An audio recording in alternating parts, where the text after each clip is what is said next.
I think it's really important to talk about women's health and to have these spaces because it's really important to sort of understand the history of women's health. So, women weren't required to be in clinical trials until the late 90s, which is quite alarming when you think about it because, we are 30 years behind in terms of research when it comes to women's health and health outcomes. And so, it's really important that we create these spaces to not only educate women about their health and things that might be affecting them and their well-being, but also so that we could foster a sense of community and sort of drive change. The H.E.R collective itself, H.E.R, stands for Health Equity Reimagined. Our goal is to deliver women's education, women's information in an accessible, community-based way. We're primarily in-person based for events.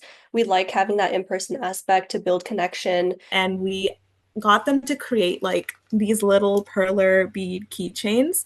And we had different colors sort of represent different hormones so that when they were creating these keychains, they were able to sort of make it meaningful to them.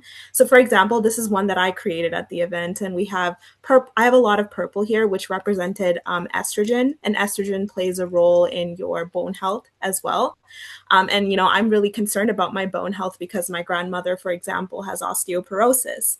And so I included a lot of purple in my keychain and kind of creating that sort of creative outlet. So all of our events have a creative component, allows people to make health information meaningful to them.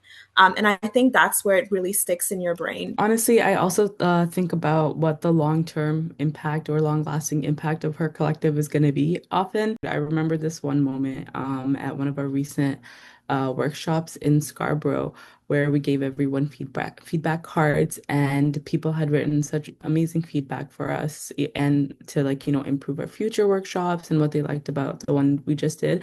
And I remember this one card where someone said, I really felt a sense of belonging. Just the fact that you're using person first language was so important. And not only as a public health research, but also a woman in the health education, health research space, that just felt so validating. And I remember I turned to Elizabeth and I was like, hey, I think this is why we're doing what we're doing. And I just want to continue fostering that sense of belonging and increasing accessibility to health research and education for women that come from all walks of life. So I'm really, really excited to continue working on the H.E.R collective with such amazing peers of mine.